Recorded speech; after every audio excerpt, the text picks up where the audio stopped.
Olá a todos, sejam bem-vindos ao 35º episódio do Partos Excepcionais. Oi, Dulce. Olá, Ive, estamos aqui novamente. Bem, pessoal, hoje estamos aqui em clima de quarta-feira de cinzas. A gente vai gravar uma aula super curta, um tema bastante interessante. Dulce trouxe um desafio para mim. Vou passar a bola para ela aí. Dulce, qual é o nosso desafio de hoje? Vamos lá, Ive. Hoje o desafio seu é grande, viu? Bem, pessoal, hoje a gente vai tratar aqui da súmula 735 do STF. É uma súmula bastante aplicada, né, na admissibilidade dos recursos excepcionais. Segundo essa súmula, não cabe recurso extraordinário contra acórdão que defere medida liminar. Nós costumamos aplicar muito essa súmula, Ive, no primeiro juízo de admissibilidade dos recursos excepcionais. E aí o que eu queria compartilhar com vocês aqui, com você, Ive, é o nosso olhar para essa súmula, como essa súmula vem sendo aplicada, o que é que a gente que trabalha na admissibilidade, que de certa forma você trabalha de um lado e eu trabalho do outro, então é interessante ver a minha visão e a tua visão.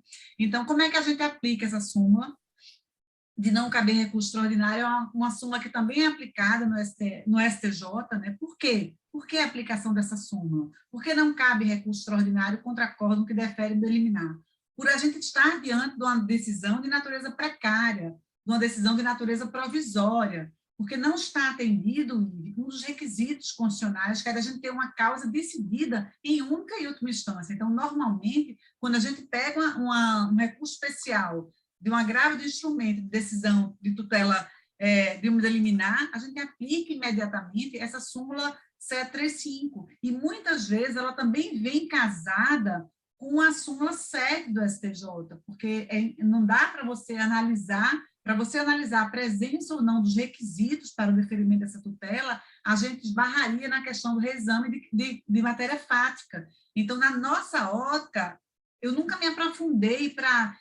muitas peças, em muitas situações, os advogados também argumentam a questão da súmula 86 do STJ, né, no sentido de que cabe recurso especial contra acórdão proferido em julgamento de agravo do instrumento, mas a súmula 735 é uma situação diferente, é a impossibilidade de recurso excepcional, de recurso extraordinário especial, por conta que nós estamos com a decisão precária e provisória. E o que é que eu queria te perguntar, Ive? Eu queria agora que você, na condição de advogada, que milita nos tribunais superiores, eu queria que você me ajudasse, e eu sei que muitas daqui que assistem esse nosso canal aqui também são pessoas que trabalham na admissibilidade de recursos excepcionais, e como nosso interesse também é aplicar a súmula, mas é ouvir também a sua versão, né, no caso aqui, como é que você sugere uma superação, ou qual é o caminho? Porque, segundo a jurisprudência dos tribunais superiores, em regra, não é possível recurso extraordinário contra a decisão de tutela medida liminar. Quando é que a gente escaparia, Ive, desse em regra? Quando eu posso superar essa súmula? O que é que você tem aqui para compartilhar com a gente? Dulce, essa questão ela é bem interessante. Eu acho que vale dizer que o STJ e o STF tratam a matéria de uma forma um pouco diferente. Eu vou começar pelo STJ, vou falar um pouco do STF também. O STJ, já de alguns anos, a gente tem aí uma consolidação de um entendimento, mais ou menos de 2018 para cá, no sentido de que os ministros têm entendido que os recursos especiais interpostos contra acórdãos que, enfim, decidiram aí pedidos de tutela antecipada de urgência, eles não deveriam veicular violação aos dispositivos relacionados à questão de fundo, mas sim alegar violação aos requisitos do artigo 300. E assim, só a título exemplificativo, na verdade, como eu te falei, desde 2018 tem muitos julgados, não só de uma turma ou outra, eu achei julgados da segunda turma, terceira, quarta, então assim, é um entendimento bem consolidado. E aí eu vou falar o número de 2 recursos aqui que eu anotei, só a título de curiosidade, para quem quiser pesquisar as decisões, até porque são decisões recentes, são decisões do final do ano passado, e que mencionam já os precedentes que vêm se acumulando no STJ nesse sentido. Então, eu trago um da terceira turma, que é o agravo interno no recurso especial número um 919-487 do Mato Grosso, de relatoria da ministra Nancy Andrighi, e o outro da quarta turma, de relatoria do ministro Raul Araújo, é o agravo interno no recurso especial número 1826205 do Rio de Janeiro. Na parte que interessa, né, com relação ao cabimento de recurso especial contra acórdão que decidiu tutela antecipada, os dois falam exatamente a mesma coisa. Alegam aí o óbice dessa súmula, né, da súmula 735 do STF, mas associam a aplicação dessa súmula à falta de alegação de violação ao artigo 300. Então, como que a gente tem construído, né, um raciocínio para conseguir driblar essa súmula no STJ? Quando vai se desenvolver as razões do recurso especial, em primeiro lugar, elencar o artigo 300 como violado. Aí você vai me perguntar, mas como que você vai alegar a violação ao artigo 300 e vai escapar da súmula 7? Porque normalmente essas súmulas, como você bem falou, elas são aplicadas de forma conjugada. E o STF, como não tem esse recurso do artigo 300, normalmente eles aplicam essa súmula conjugada com a súmula 279, que é a súmula do STF, que impede aí o reexame de matéria fática, enfim. Então, normalmente, no STF, diferente desse raciocínio que tem sido construído no STJ, a aplicação dessa súmula normalmente está atrelada a uma negativa de segmento por razão de eventual reexame de contexto fático probatório. Mas, voltando ao STJ, que eu acho que a situação é um pouco mais complexa, existe essa exigência. Então, o recurso especial que já não alega violação ao artigo 300, ele provavelmente vai ser inadmitido, caso ele suba, né? Caso vocês não apliquem já na entrada a súmula 735 do STF, quando ele chegar no STJ, se não tiver violação a essa norma, ele já não vai ser admitido. E aí... Então, Lívia, desculpa te interromper, só fazendo um parênteses aqui. Então, a primeira providência seria sempre alegar a violação ao 300, não é isso? Sim, sim. No caso do recurso especial, sim, com certeza, porque esse entendimento já está bem consolidado no STJ nesse sentido.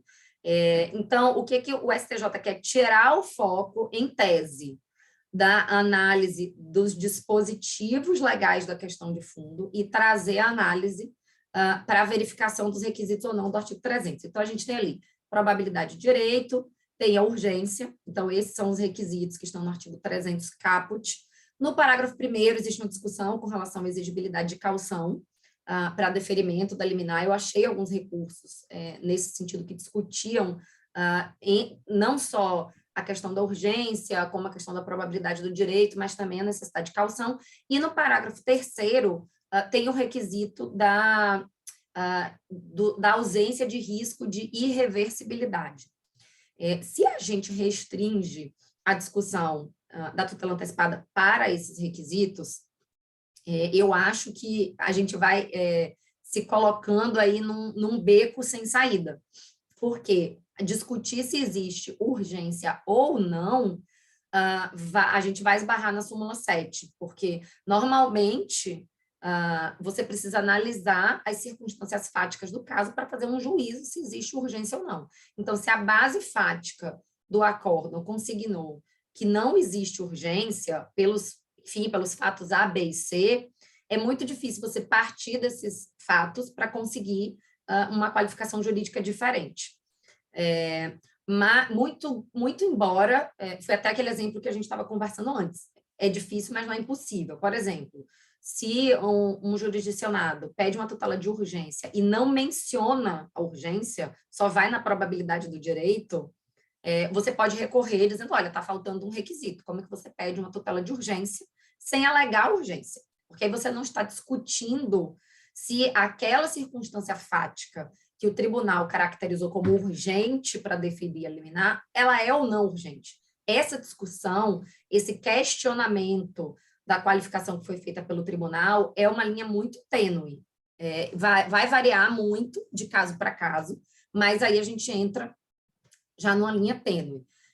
Com relação à questão da irreversibilidade, pensando de bate-pronto, você dizer se uma situação é irreversível ou não, também pode te remeter a circunstâncias fáticas, mas eu achei julgados do STJ que apreciam, inclusive tem um julgado de relatoria da ministra Galotti, na verdade, ela foi o voto vencedor, o caso era originalmente a relatoria do ministro Raul Araújo, já falo o número do recurso, mas o voto vencedor foi da ministra Galotti, e uma das normas ali apontadas como violadas era o parágrafo 3º, né? Havia violação ao 300 caput e ao parágrafo 3º. E no voto dela, ela deixa muito claro, vou conhecer do recurso especial justamente porque houve a norma, né, indicada como violada foi 300 caput, parágrafo 3º. E aí ela entra na apreciação do mérito e ela julga, né? Ela adentra a análise das razões se aquela situação seria irreversível ou não. Mas ela deixa muito claro no voto dela, o acórdão também ajudou nesse caso, porque o acórdão diz, existe aqui uma situação potencialmente irreversível, no entanto, o prejuízo do jurisdicionado que não tiver a tutela deferida em seu favor é maior. Então, o acórdão, a base fática desse acórdão, fez uma ponderação entre os critérios. Então, isso acabou abrindo a via, porque a base fática reconhecia que haveria aí um risco de potencial irreversibilidade. E aí, você alega, olha, o código diz que não pode ser deferida a tutela se ela for irreversível. Então, sendo ela potencialmente irreversível, ela não deveria ser deferida. Então, aí, nesse caso, realmente a porta está aberta para análise do artigo 300, parágrafo 3º. E só a título de complemento, eu estou falando do agravo interno no recurso especial número 1.802.278 do Rio de Janeiro, da 4ª turma. Então, um outro caso, esse caso eu até já vivi, numa situação prática, eu tive uma tutela que foi deferida em favor do autor, advogava para o réu, e na decisão o relator dizia que a situação era muito complexa e cuja solução dependeria de produção de provas. Então, assim, um dos requisitos para o deferimento da tutela antecipada de urgência é a probabilidade do direito. Então, se o relator diz que não tem prova do direito, como que esse direito é provável? Então, a gente fez o recurso especial alegando violação ao artigo 300, dizendo, olha, ou esse direito é provável, ou precisa fazer prova.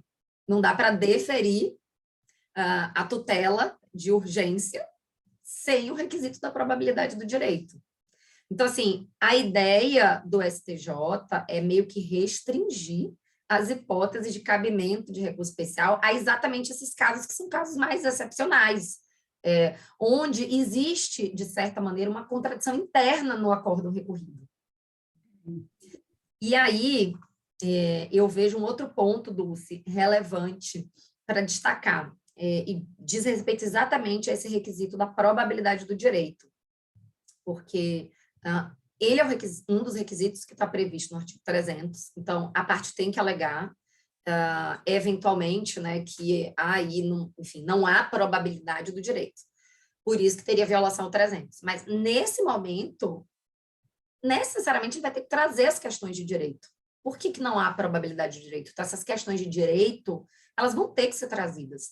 Então, eu não vejo com muita plausibilidade só a possibilidade de se alegar a violação ao artigo 300, porque, nesse momento, você tem que trazer as outras questões de direito, que são exatamente aquelas questões que o STJ diz que você não pode somente falar sobre elas no seu RESP. E aí, nesse ponto, eu também vejo que não tem como esbarrar na súmula 7, porque a probabilidade de um direito, você está discutindo uma questão jurídica. Então, acho que também não tem como ser aplicado aí enfim, 735 conjugada com a súmula 7 nesse particular. Até porque, enfim, se confirmada essa liminar em sentença, provavelmente o STJ vai receber o RESP do acordo de uma apelação. Então, assim, a questão de direito é a mesma, a diferença é o momento em que ela está sendo tratada. Enquanto ela está sendo tratada a título precário, o STJ fala que não pode examinar. E aí, quando ela está sendo tratada em sede de cognição exauriente, o STJ pode examinar, se sente ver viabilidade, né, na apreciação dessa questão. Então, assim, o que eu vejo, na verdade, é que esse entendimento do STJ é uma maneira também de fechar, de impedir o acesso do jurisdicionado, porque ele não quer julgar duas vezes a mesma coisa, uma em sede de récipe de agravo da tutela e outra, eventualmente, né, em sede de recurso especial de uma apelação. E eu vejo que esse método construído pelo STJ, talvez em algum momento eles tenham que rever, como eles fizeram com a rescisória. Essa construção não é novidade no STJ. Durante anos e anos e anos e anos, o STJ inadmitiu recursos especiais interpostos contra acórdão em rescisória, porque eles diziam que não deveriam ser alegados como violados os artigos do mérito da rescisória, mas sim o antigo 485 e seu respectivo inciso. Vê que a construção é muito parecida com o que está acontecendo com a tutela antecipada. Então, assim, você tem que alegar a violação ao dispositivo de cabimento. Só que, no final das contas, quando o STJ dizia que, por exemplo, estava violado o 485, inciso 5º, que é o que falava da violação à literal disposição de lei, ele ia ter que apreciar as questões de direito tratadas na rescisória. Porque como é que você vai dizer que tem violação à literalidade da lei se você não vai falar que lei é essa que está sendo violada? Então, assim, no final das contas, é um raciocínio muito parecido e no final do ano passado, acho que a gente já comentou sobre esse acórdão aqui, se não me falha a memória, no final do ano passado, o STJ mudou o entendimento com relação à questão de quais normas, né, devem ser apontadas como violadas no recurso especial de ação rescisória. Falou, não, é possível que você alegue a violação às normas de mérito. Então, assim, tudo que eu entendo que foi um passo à frente na jurisprudência do STJ com relação à ação rescisória, tem se construído um passo atrás na jurisprudência com relação ao acórdão de antecipação de tutela. Porque não tem como se decidir violação ao artigo 300 para decidir que houve aí uma pouca probabilidade de direito se você não analisar os dispositivos atinentes à questão de fundo. Então, assim, eu vejo que o STJ está se louvando desse texto de súmula para fechar mesmo, como um filtro, né? Como um exercício aí de jurisprudência defensiva. E o STF, como eu falei, é uma situação mais simples, normalmente eles conjugam a 735 com a 279 e inadmitem porque precisariam superar premissas de fático-probatórias para analisar se aquele acórdão deveria ser reformado ou não. Isso aí, o IVE, então, na verdade, quando a parte está diante de um agravo de instrumentos, de uma decisão de tutela de urgência, né, tutela liminar, o que é que ela precisa fazer? Ela precisa, porque pelo que você falou, a base do acórdão é muito importante para conseguir ou não superar essa súmula 735, né? Então, não pode se esquecer de realmente questionar os requisitos do artigo 300, a ausência dos requisitos do artigo 300, e se a decisão foi proferida no tribunal, e isso tudo não consta no acórdão, é forçar que isso conste no acórdão, para que o acórdão fique bem amarrado. De fato, em algumas situações, a gente termina esbarrando na súmula 7, mas, por exemplo, com relação à probabilidade do direito, é possível que a questão fique mais fácil de superar a súmula 735, não é isso, Ive? Sim, sim. Eu vejo que essa interpretação que o STJ está dando, como eu te falei, né, ele tem uma ideia meio que de fechar para essas situações que eu falei, meio mais absurdas, tipo, precisa produzir prova, mas eu vou deferir a liminar. Existe uma potencialidade de irreversibilidade, mas eu vou deferir a liminar. Então, assim... É uma contradição no acórdão, né, como você falou. Isso, o próprio acórdão exatamente, está porque aí... contraditório. E isso vai ficar muito claro que você precisaria ter um requisito e o próprio acórdão admite que não tem, ou você deveria não ter um requisito, que é a questão da irreversibilidade, e o acórdão diz que tem. Então, assim, se você fecha a possibilidade de acesso do jurisdicionado ao Tribunal Superior somente a essas hipóteses, todas as outras onde o STJ poderia verificar se há probabilidade de direito ou não, que é quando você leva, né, as normas atinentes à questão de fundo, a porta está fechada, e está fechada em prejuízo, né, à míngua de autorização constitucional para isso. Né? Perfeito. Você sempre com as saídas muito boas, eu compreendi seu raciocínio. A gente tem que tentar de tudo, né, Dulce?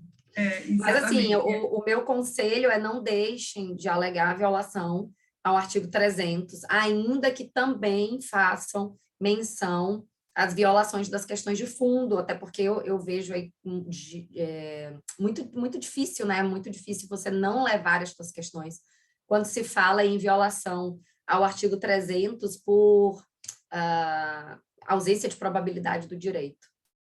Sempre que eu pegar agora um recurso especial em agravo de instrumento, a primeira coisa que eu vou olhar é se a parte questionou a presença ou não dos requisitos do artigo 300, né?